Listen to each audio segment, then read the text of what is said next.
नमस्कार, बहुत बहुत स्वागत आप सभी का। आप देख रहे हैं न्यूज 18 राजस्थान। आप सबके साथ मैं हूं प्रियंका राय। बुलेटिन की शुरुआत बड़ी खबर के साथ करेंगे। सीकर से बड़ी खबर है, मुख्यमंत्री अशोक गहलोत आज सांगलिया पहुंचेंगे। खीवादास महाराज की पुण्यतिथि पर कार्यक्रम आयोजित किया जा रहा है, जहां पर मुख्यमंत्री अशोक गहलोत शामिल होंगे।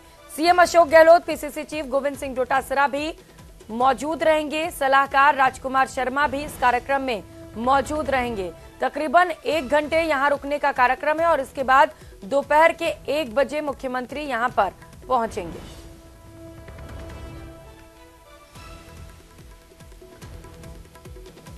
तो इस वक्त की बड़ी खबर आपको बता रहे हैं सीकर से, जहां पर आज मुख्यमंत्री अशोक गहलोत के पहुंचने का कार्यक्रम है। कई खास कार्यक्रमों में आज मुख्यमंत्री अशोक गहलोत शिरकत करेंगे। साथ ही साथ पीसीसी चीफ गोविंद सिंह डोटासरा भी कार्यक्रम में उनके साथ मौजूद रहने वाले हैं। तकरीबन 1 घंटे का कार्यक्रम यहां पर है। 1 घंटे यहां पर मुख्यमंत्री अशोक गहलोत से लेकर पीसीसी चीफ गोविंद सिंह डोटासरा और उनके सलाहकार, जो सीएम के सलाहकार हैं राजकुमार शर्मा भी, वो भी मौजूद रहेंगे। सहयोगी संदीप हमारे साथ जुड़ चुके हैं। संदीप, क्या खास कार्यक्रम रहने वाले हैं आज सीकर में और क्या तैयारियां देख पा रहे हैं आप? देखिए, जो सांगलिया धोनी के जो महंत रहे हैं, जो संस्थापक रहे हैं खीवादास महाराज, उनकी आज 22वीं पुण्यतिथि और इस पर जो कार्यक्रम दिन भर वहां पर आयोजित होने वाले हैं उसमें शामिल होने के लिए मुख्यमंत्री अशोक गहलोत पहुंच रहे हैं। मुख्यमंत्री का 1 बजे वहां पहुंचने का कार्यक्रम है और वहां जो साधु संतों से मुलाकात करेंगे, लोगों से मुलाकात करेंगे और उसके बाद 2 बजे वहां से वापस जयपुर जाने का कार्यक्रम है। इस दौरान राजकुमार शर्मा चूंकि मुख्य इस कार्यक्रम में मुख्यमंत्री को बुलाने में और माना जा रहा है कि मुख्य आयोजक की भूमिका में राजकुमार शर्मा इस पूरे कार्यक्रम में नजर आ रहे हैं, तो उनकी भी यहाँ पर मौजूदगी रहेगी और पीसीसी चीफ गोविंद सिंह डोटासरा और तमाम जो सीकर जिले के जो कांग्रेस के विधायक हैं वो भी इस कार्यक्रम में यहाँ पर पहुंचेंगे मुख्यमंत्री के साथ। जी, अब क्योंकि राजकुमार शर्मा ने इस कार्यक्रम का आयोजन किया है संदीप, तो उनकी ओर से तैयारियां पहले से ही शुरू कर दी गई होंगी। अभी क्या पहुंच गए हैं वहां पर? और ये भी बताइएगा कि कितना उत्साह वहां पर कार्यकर्ताओं में सीएम के दौरे को लेकर?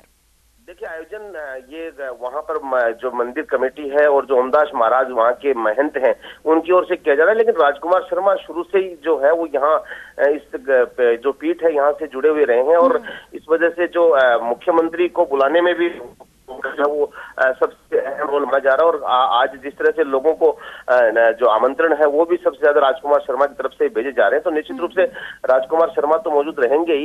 इसके साथ साथ जो सीकर के सभी विधायक हैं, चूंकि दौद विधानसभा क्षेत्र में ये कार्यक्रम पूरा होना है, तो वहाँ की जो विधायक हैं वो भी मौजूद रहेंगे और तमाम जो कांग्रेस के कार्यकर्ता हैं और वहाँ के जो श्रद्धालु हैं वो भी उस वक्त वहां पर मौजूद रहेंगे। तो पूरी जो तैयारियां हैं वो कर ली गई हैं और कल भी कई जो बड़े जनप्रतिनिधि हैं वो यहाँ पर पहुंचे, तो आज भी ये जो सिलसिला है वो जारी रहेगा। ठीक है, आप नजर बनाए रखिएगा। संदीप, आपके साथ जुड़े रहेंगे। इस बीच एक और बड़ी खबर सीकर से सामने आ रही है। खीवादास महाराज की पुण्यतिथि आज है। सांगलिया धूनी में कार्यक्रम का आयोजन किया जाना है। दिन भर कई बड़े नेता पहुंचेंगे। भाजपा प्रदेश अध्यक्ष सीपी जोशी भी कार्यक्रम में मौजूद रहेंगे, तो वहीं नेता प्रतिपक्ष राजेंद्र राठौड़ भी कार्यक्रम में पहुंचेंगे। सांगलिया संतों से आशीर्वाद ये नेता लेंगे। संदीप लगातार हमारे साथ जुड़े हुए हैं। संदीप, क्योंकि खीवादास महाराज की पुण्यतिथि है, कई दिग्गज नेता पहुंच रहे हैं। कौन कौन से बड़े चेहरे आज दिखाई देंगे वहां पर? देखिए, अभी जैसे हमारी बात हो रही थी, मुख्यमंत्री आ रहे हैं, कांग्रेस के तमाम नेता रहेंगे, इसी तरह से भाजपा के भी कल जो है वो गजेंद्र सिंह शेखावत यहाँ पर पहुंचे थे और आज प्रदेश में प्रदेश अध्यक्ष पहुंच रहे हैं, नेता प्रतिपक्ष पहुंच रहे हैं, तमाम जो जिले के जो बड़े नेता हैं भाजपा के वो पहुंचेंगे। सीपी जोशी और राजेंद्र राठौड़ पहले सीकर पहुंचेंगे। 10 बजे का यहाँ पहुंचने का कार्यक्रम है। उसके बाद यहाँ कार्यकर्ताओं से भाजपा कार्यालय में मुलाकात करेंगे और उसके बाद सांगलिया जाने का कार्यक्रम है। मुख्यमंत्री के दौरे से पहले ये लोग वहां पहुंचेंगे और वहां संतों से आशीर्वाद लेंगे। उसके बाद मुख्यमंत्री का कार्यक्रम बन रहा है, तो निश्चित रूप से दोनों ही पार्टियों के जो नेता हैं वो इस कार्यक्रम में शामिल होने के लिए आ रहे हैं, तो काफी अहम ये कार्यक्रम जो है वो आज का है माना जा रहा है। जी, क्योंकि इतने दिग्गज नेता पहुंच रहे हैं संदीप, क्या कुछ समीकरण को साधने की कोशिश की जाएगी यहाँ पर, क्योंकि चुनाव बेहद नजदीक है? निश्चित रूप से देखिए, क्योंकि कार्यक्रम तो हर बार होता है, लेकिन इस बार जिस तरह से बड़े बड़े नेता पहुंच रहे हैं, तो माना ये जो हल्के, जो सियासी हल्के, उनमें जरूर ये चर्चा है कि चूंकि खास तौर पर जो एससी वोटर है उसके जो यहाँ इस धूनी पर और जो आसपास का इलाका है और यहाँ के जो लोग हैं उन पर अच्छा प्रभाव एससी वोटर पर सबसे ज्यादा यहाँ की जो पीठ है उसका माना जाता है। तो निश्चित रूप से ये भी एक बड़ा कारण जो बड़े बड़े नेताओं के पहुंचने का माना जा रहा है कि चुनावी साल है, तो निश्चित रूप से उनको भी जोड़े रखने की एक कवायद मानी जा रही है। और चूंकि ओमदास महाराज काफी इस इलाके में सक्रिय रहते हैं, तो उनसे जो मिलने का कार्यक्रम तो नेताओं का बन ही रहा है, लेकिन चुनावी साल है तो निश्चित रूप से ये एक जो कयास है वो तो लगाए जा रहे हैं। और बिल्कुल ये कयास तो लगाए जाएंगे क्योंकि चुनावी साल है और कई दिग्गज नेता पहुंच रहे हैं। आप नजर बनाए रखिएगा। संदीप, बहुत शुक्रिया तमाम जानकारियों के लिए। और कर लेते हैं एक और बड़ी खबर का। श्री गंगानगर से बड़ी खबर है। भाजपा की परिवर्तन यात्रा से जुड़ी ये बड़ी खबर और बड़ा अपडेट आपको बताते चले। परिवर्तन यात्रा का आज श्री गंगानगर में तीसरा दिन है। पूर्व केंद्रीय मंत्री राज्यवर्धन सिंह राठौड़ प्रेस वार्ता करेंगे। सुबह 10:30 बजे सूरतगढ़ में ये प्रेस वार्ता की जानी है। प्रेस वार्ता के बाद संकल्प यात्रा की शुरुआत की जाएगी। तीसरे दिन सूरतगढ़, रायसिंह नगर और अनूपगढ़ विधानसभा क्षेत्र से ये यात्रा गुजरने वाली है। अनूपगढ़ में परिवर्तन संकल्प यात्रा का रात्रि विश्राम होगा। सादुल शहर, श्री गंगानगर, श्री करणपुर और सूरतगढ़ से ये यात्रा गुजरेगी। कई इलाकों को लगातार कवर करते हुए ये यात्रा आगे बढ़ती चली जा रही है। परिवर्तन यात्रा की हम बात कर रहे हैं, जिसे लेकर बीजेपी को कॉन्फिडेंस काफी ज्यादा है। बीजेपी का कहना है कि इस परिवर्तन यात्रा के जरिए हम राजस्थान में परिवर्तन लाएंगे और सत्ता पर काबिज कांग्रेस को उखाड़ फेंकेंगे। कई नाकामियां राज्य सरकार की इस परिवर्तन यात्रा के जरिए उजागर की जा रही है। कई क्षेत्रों से होकर ये परिवर्तन यात्रा अब तक गुजर चुकी है, जिसमें सादुल शहर, श्री गंगानगर, श्री करणपुर और सूरतगढ़ क्षेत्र शामिल हैं, जहां से ये यात्रा गुजरी है। और तीसरे दिन सूरतगढ़, रायसिंह नगर और अनूपगढ़ विधानसभा क्षेत्र को ये यात्रा कवर करेगी। तो 4 अलग अलग दिशाओं से ये यात्रा निकली है और सभी 200 विधानसभा की सीटों को ये यात्रा कवर करते हुए आगे बढ़ रही है। और ऐसे में इस यात्रा को बेहद महत्वपूर्ण माना जा रहा है। सहयोगी अशोक हमारे साथ जुड़ चुके हैं। अशोक, सबसे पहले प्रेस वार्ता और उसके बाद संकल्प यात्रा की शुरुआत, क्या तैयारियां वहां पर? बिल्कुल, देखिए प्रियंका, भाजपा की परिवर्तन संकल्प यात्रा का श्री गंगानगर जिले में आज चौथा दिन है। और चौथे दिन भी यदि बात करें तो देखिए, सबसे पहले यात्रा की शुरुआत से पहले भारतीय जनता पार्टी के पदाधिकारियों के द्वारा और प्रवक्ताओं के द्वारा प्रेस वार्ता की जाती है। और पिछले 2 या 3 दिन में जो भी परिवर्तन संकल्प यात्रा के दौरान उनके जो अनुभव रहे, स्थानीय लोगों से जो उनको सुझाव मिले, उस पर चर्चा की जाती है। साथ ही साथ आगामी यात्रा के बारे में, उसकी रूपरेखा के बारे में भी जानकारी दी जाती है। आज सुबह 10:30 बजे श्री गंगानगर के सूरतगढ़ विधानसभा में राष्ट्रीय प्रवक्ता और पूर्व केंद्रीय मंत्री राज्यवर्धन सिंह राठौड़ प्रेस से मुखातिब होंगे और साथ ही साथ अपनी भाजपा परिवर्तन संकल्प यात्रा को लेकर जानकारी देंगे। आज की यदि हम बात करें तो देखिए, आज यात्रा की शुरुआत सूरतगढ़ विधानसभा से होने जा रही है। हालांकि कल ही सूरतगढ़ विधानसभा ये यात्रा पहुंच चुकी थी, लेकिन आज सूरतगढ़ विधानसभा से शुरू होकर रायसिंह नगर और अनूपगढ़ विधानसभा के क्षेत्र में ये यात्रा रहेगी, जहां पर रायसिंह नगर विधानसभा के श्री विजयनगर और अनूपगढ़ विधानसभा में एक जनसभा का भी आयोजन किया जाएगा। जी प्रियंका। ठीक है अशोक, तो आज का दिन भी खास रहने वाला है बीजेपी के लिए, क्योंकि कई जगहों से ये यात्रा गुजरने वाली है। जरा समझाइएगा अशोक कि कौन कौन से समीकरण इन क्षेत्रों में साधने की कोशिश की जाएगी बीजेपी द्वारा? देखिए, भाजपा परिवर्तन संकल्प यात्रा की शुरुआत जो कि हनुमानगढ़ के गोगामेड़ी से हुई थी, हम जभी से देख रहे हैं कि लगातार भाजपा पदाधिकारियों और नेताओं के द्वारा प्रदेश स्तरीय मुद्दे जैसे कि कानून व्यवस्था, पेपर लीक, भ्रष्टाचारी जैसे मुद्दों को तो टच किया ही जा रहा है। साथ ही साथ जैसे जैसे वो प्रत्येक विधानसभा में ये यात्रा आगे बढ़ रही है, उस विधानसभा के पर्टिकुलर स्थानीय मुद्दों को भी छूने का प्रयास किया जा रहा है। अभी तक जो सभी विधानसभाओं में हमने देखा कि सादुल शहर हो, बिल्कुल अशोक, ये बड़ी बात आप बता रहे हैं कि जो स्टेट लेवल के मुद्दे हैं उन्हें तो उठाया जा रहा है, साथ ही साथ जो लोकल मुद्दे हैं जो बहुत ज्यादा महत्वपूर्ण हो जाते हैं चुनाव में जीत के लिए, उन्हें भी बीजेपी द्वारा उठाया जा रहा है। आप नजर बनाए रखिएगा। शुक्रिया फिलहाल तमाम जानकारियों के लिए। रोक कर लेते हैं एक और बड़ी खबर का। श्री गंगानगर से बड़ी खबर है। बीजेपी की परिवर्तन संकल्प यात्रा के दौरान उप नेता प्रतिपक्ष सतीश पूनिया ने कहा कि मुख्यमंत्री का चेहरा संसदीय दल तय करेगा। जो सर्वमान्य होगा। पूनिया ने कहा कि भारतीय जनता पार्टी में कोई गुटबाजी नहीं है। उन्होंने कांग्रेस पर कटाक्ष करते हुए कहा कि कांग्रेस की तरह हमारे यहाँ न तो विधायकों ने इस्तीफा दिया है और न ही बाड़ेबंदी की गई है। किसको चलेगी, किसको टिकट देगी, तो मैंने कहा कि उसकी एकमात्र मेरिट है जीतने की क्षमता। अब रही बात चेहरे की, राजनीति में चेहरों की कोई सेट फिनोमिना नहीं है। समय के हिसाब से उसमें बदलाव भी होता है, कई बार कर भी देते हैं और कई बार नहीं करते हैं। ये कोई पार्टी के विधान में नहीं लिखा है। इसलिए केंद्र के नेता अनेक बार स्पष्ट कर चुके हैं कि पार्टी का संसदीय बोर्ड जिसको नामित करेगा वही हमारा नेता होगा। हमारे यहाँ कांग्रेस की तरह कोई विग्रह नहीं है। ये प्रचारित जरूर किया जाता है, लेकिन हमारे यहाँ बाड़ाबंदी कभी नहीं हुई, हमारे यहाँ इस्तीफे कभी नहीं हुए हैं। रुक लेते इस बीच मिल रही एक और बड़ी खबर का। जयपुर से बड़ी खबर है, छात्र संघ चुनाव करवाने की मांग ने जोर पकड़ लिया है। आरएलपी सांसद हनुमान बेनीवाल प्रदेश में कुल 8 सभाएं करेंगे। आज जोधपुर अजमेर मुख्यालय पर सभा की जानी है। शनिवार को बीकानेर और सीकर में सभा होगी और इसके बाद 11 सितंबर को अलवर भरतपुर में सभा का आयोजन किया जाना है। 12 सितंबर को कोटा उदयपुर में जनसभा होगी। 14 सितंबर को जयपुर में छात्र और अधिकारी युवा हुंकार भरेंगे, महारैली की जाएगी। तो छात्र संघ चुनाव कराने की मांग ने एक बार फिर से जोर पकड़ लिया है। आरएलपी सांसद हनुमान बेनीवाल इसे लेकर मुखर हुए हैं और आज जोधपुर अजमेर मुख्यालय पर सभा का आयोजन किया जाना है। बड़ी संख्या में उन्होंने यहां पर छात्रों से पहुंचने की अपील की है। अब देखना है कि जब ये सभा की जाती है तो कितने छात्र यहां पर पहुंचते हैं। तो कुल 8 सभाएं की जानी है। सांसद हनुमान बेनीवाल की ओर से लगातार आपको ये भी बता रहे हैं कि कहां-कहां पर ये सभाएं की जानी है और वो तारीख भी आपको बता रहे हैं जिस दिन ये सभा की जाएगी। तो शनिवार को बीकानेर सीकर में ये जनसभा होगी। 11 सितंबर को अलवर भरतपुर में सभा की जानी है। 12 सितंबर को कोटा उदयपुर में जनसभा का आयोजन किया जाएगा। 14 सितंबर को जयपुर में छात्र अधिकार युवा हुंकार महारैली का आयोजन होगा। तो अब युवा भी हुंकार भरेंगे और दोबारा से इस पुरजोर तरीके से मांग को उठाया जाएगा कि छात्र संघ चुनाव कराए जाएं। जैसा कि इससे पहले जैसे ही सरकार की ओर से ये ऐलान किया गया, ये आदेश जारी किए गए, इस साल छात्र संघ के चुनाव नहीं होंगे। छात्र बेहद आक्रोशित थे, जमकर प्रदर्शन भी किया गया, कुछ प्रदर्शन उग्र भी देखे गए, लेकिन इन सब के बावजूद भी बात बन नहीं पाई।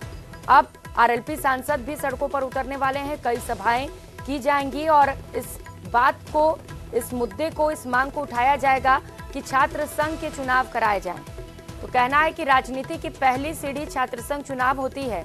ऐसे में जो तैयारियां छात्रों की ओर से की गई थी, जो सालों का मेहनत उनकी ओर से लगा था, वो सभी अगर चुनाव नहीं कराए जाते हैं तो बर्बाद हो जाएंगे। ऐसे में छात्रों की ओर से भी लगातार ये मांग की जाती रही है, चाहे वो एबीवीपी संगठन हो या एनएसयूआई हो, सभी ने इसे लेकर पुरजोर तरीके से मांग किया और साथ ही साथ जमकर प्रदर्शन भी किया गया। और इसी क्रम में अब आरएलपी सांसद हनुमान बेनीवाल भी प्रदेश में 8 सभाएं करने वाले हैं। इन सभाओं में बड़ी संख्या में छात्र पहुंच सके, इसे लेकर भी अपील की गई।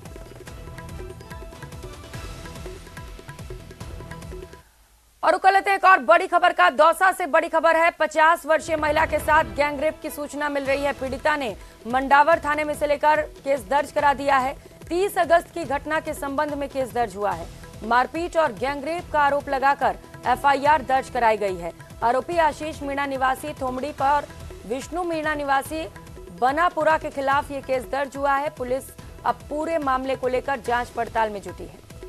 तो मंडावर थाना पुलिस अब पूरे घटनाक्रम को लेकर तफ्तीश कर रही है, क्योंकि 50 वर्षीय महिला ने दुष्कर्म का आरोप लगाया है। 2 शख्स के खिलाफ नामजद मामला दर्ज कराया गया है। पुलिस पूरे मामले को लेकर तफ्तीश कर रही है। तो दौसा से इस वक्त की बड़ी खबर आपको बता रहे हैं, जहां पर एक 50 साल की महिला के साथ गैंगरेप की सूचना मिल रही है। महिला ने इसे लेकर थाने में शिकायत दर्ज करा दी है। मंडावर थाने में इसे लेकर मुकदमा दर्ज किया गया है। 30 अगस्त को महिला की ओर से बताया गया है कि इस वारदात को अंजाम दिया गया और इसको लेकर अब शिकायत दर्ज कराई गई है।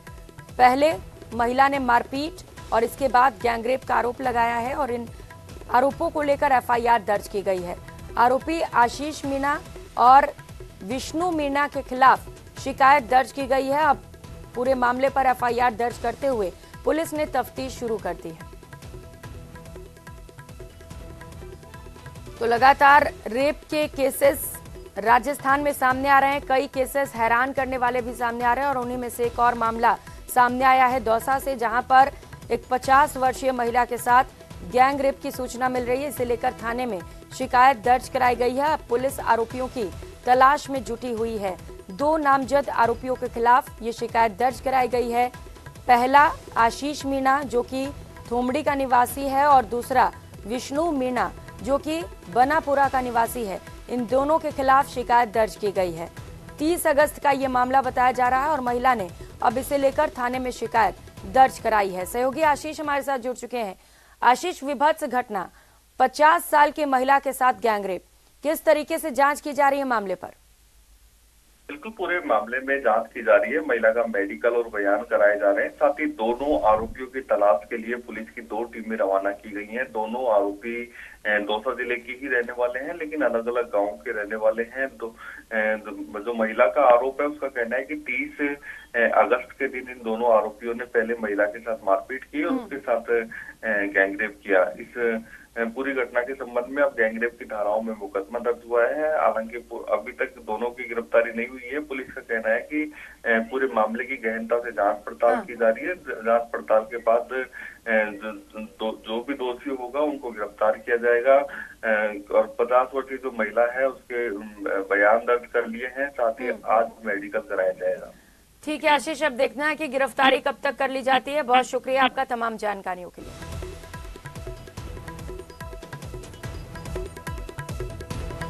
रुक करेंगे एक और बड़ी खबर का। अनूपगढ़ से बड़ी खबर है। रावला क्षेत्र के गांव 8 के एनडी पुली के पास लूट की वारदात को अंजाम दिया गया है।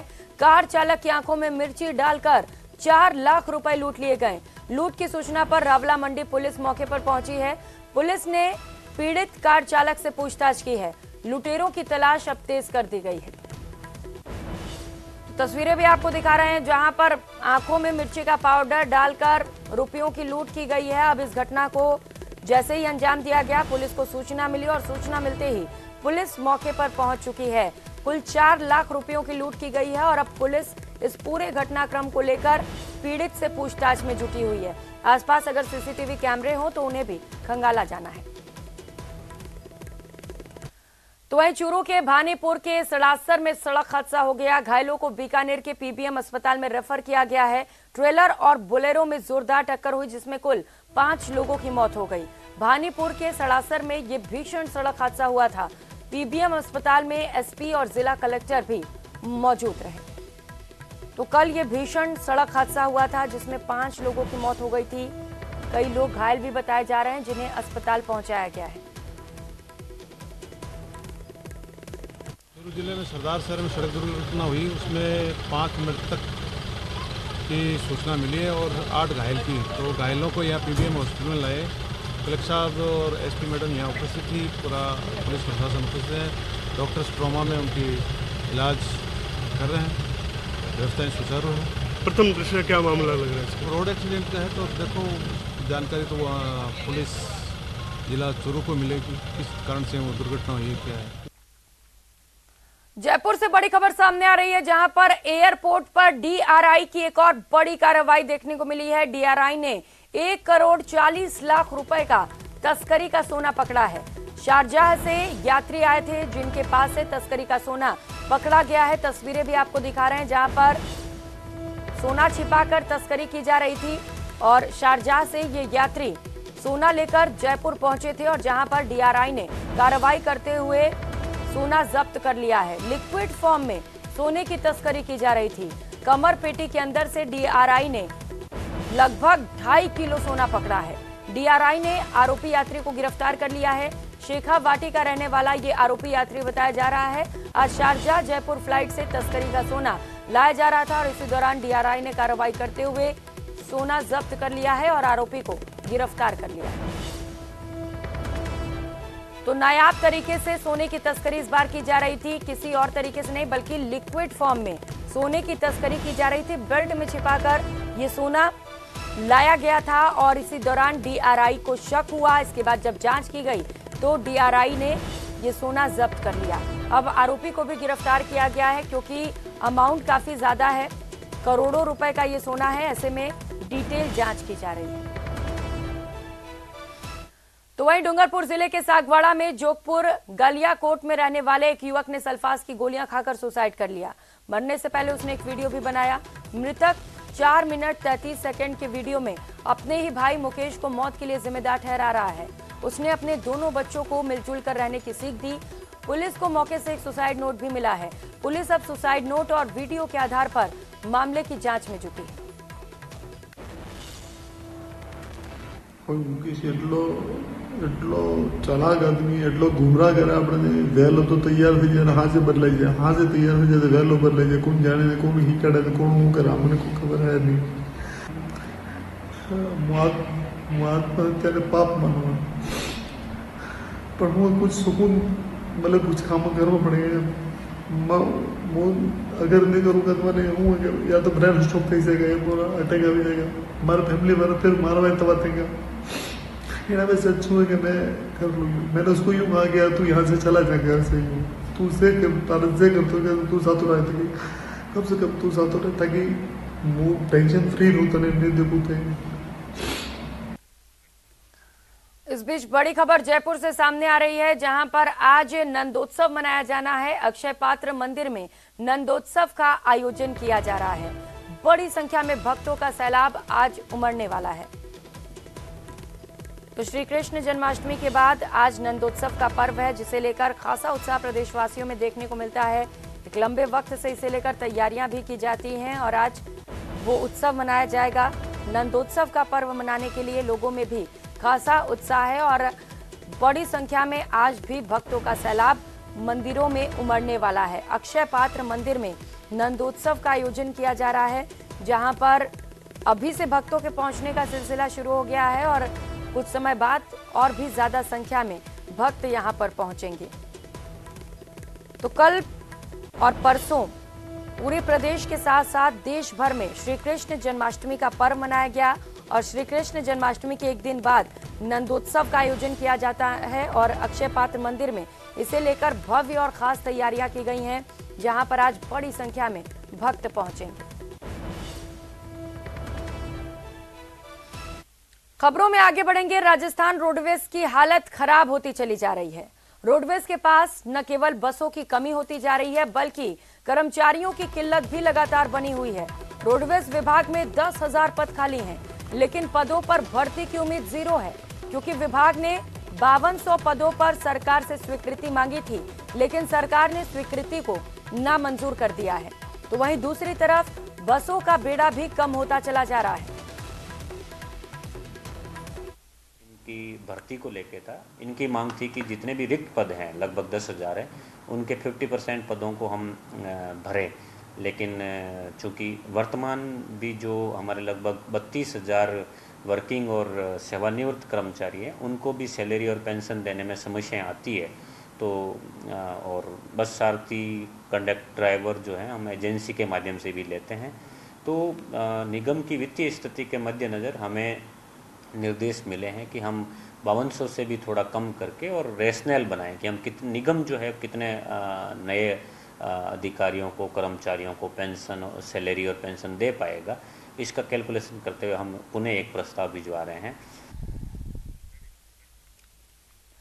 तो वही जल जीवन योजना में फर्जी दस्तावेजों से टेंडर हासिल करने के मामले में न्यूज 18 राजस्थान की खबर का बड़ा असर हुआ है। न्यूज 18 राजस्थान पर फर्जी दस्तावेजों से टेंडर की जांच करने में लापरवाही बरतने की खबर प्रमुखता से प्रसारित किए जाने के बाद एसीबी ने सख्त कार्रवाई शुरू कर दी है। न्यूज 18 राजस्थान ने प्रमुखता से दिखाया था कि राज्य सरकार जल जीवन मिशन योजना में फर्जी दस्तावेजों से टेंडर हासिल करने वाली मैसर्स गणपति ट्यूबवेल कंपनी और Messrs Shri Shyam tubewell company के 1 दर्जन से ज्यादा फर्जी सर्टिफिकेट्स की जांच अभी तक शुरू नहीं कर पाई है।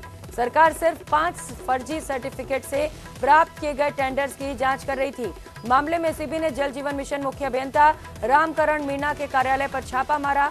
फर्जी दस्तावेजों से टेंडर प्रक्रिया हासिल करने के महत्वपूर्ण दस्तावेज जब्त किए। साथ ही एसीबी अतिरिक्त पुलिस अधीक्षक इंटेलिजेंस ने योजना में हुई अनियमितताओं की पूरी जानकारी तलब की है। एसीबी ने जलदाय विभाग के मुख्य अभियंता, जल जीवन मिशन मुख्य अभियंता, ग्रामीण मुख्य अभियंता, शहरी और मुख्यालय को भी नोटिस थमाया है।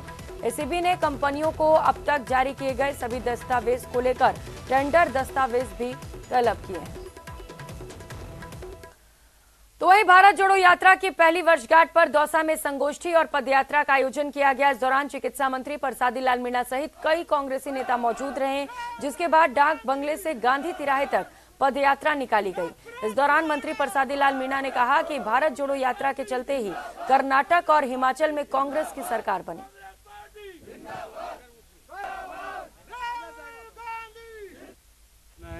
राहुल गांधी जी जैसी यात्रा किसी भी नेता ने आज तक नहीं की। ये बहुत बड़ा मैसेज है, आज उसकी पहली वर्षगांठ है। निश्चित रूप से पूरे देश में हमारे जिला कांग्रेस कमेटियाँ पूरे देश में इसको एक तरह से लोगों को याद दिलाने के लिए एक नफरत को दूर करो, महंगाई को दूर करो, ये सब मोदी सरकार के जो खिलाफ थी, आज पूरे देश में जिस तरह का माहौल है और कर्नाटक और हिमाचल में उसके बाद चुनाव हुई, कर्नाटक में जिस रूट से राहुल जी की पद यात्रा निकली वहाँ बीजेपी को एक सीट नहीं मिली। तो पूरी यात्रा का जो प्रभाव है पूरे देश में होगा और पूरे देश में जो इस तरह का राहुल जी ने पद यात्रा की किसी नेता ने आज तक नहीं की। और अगली खबर का रुख करेंगे। 7 सितंबर को भारत जोड़ो यात्रा का 1 साल पूरा होने पर यूथ कांग्रेस ने राज्य स्तरीय कार्यक्रमों का ऐलान किया। यूथ कांग्रेस के मीडिया प्रभारी विचार व्यास ने कहा कि आने वाले 3 महीनों में यूथ कांग्रेस जिला से लेकर राष्ट्रीय स्तर तक विभिन्न कार्यक्रमों का आयोजन करेगी। इन कार्यक्रमों में भारत जोड़ो पदयात्रा निकाली जाएगी और लोगों की समस्याएं सुनकर समाधान करने की कोशिश की जाएगी। वहीं जिले से लेकर राज्य स्तर तक सामाजिक और सांस्कृतिक कार्यक्रमों का भी आयोजन किया जाएगा।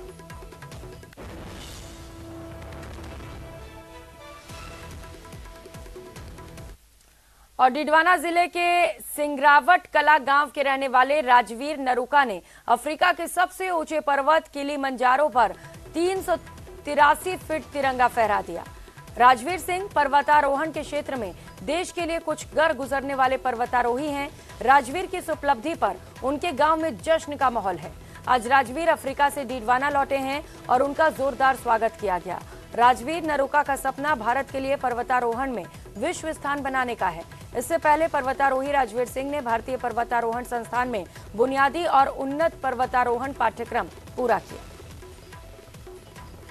हेलो, मेरा नाम राजवीर सिंह है और मैं डिडवाना राजस्थान से हूँ। फिलहाल मैं अभी अफ्रीका महाद्वीप के तंजानिया कंट्री में हूँ।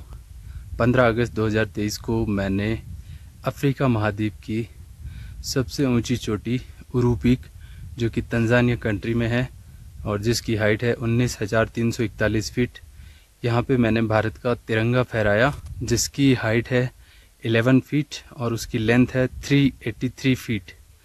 मुझसे पहले ये फ्लैग किसी ने इतना लंबा फ्लैग नहीं फहराया है, तो ये मैं वर्ल्ड रिकॉर्ड के लिए नॉमिनेशन में देने वाला हूँ।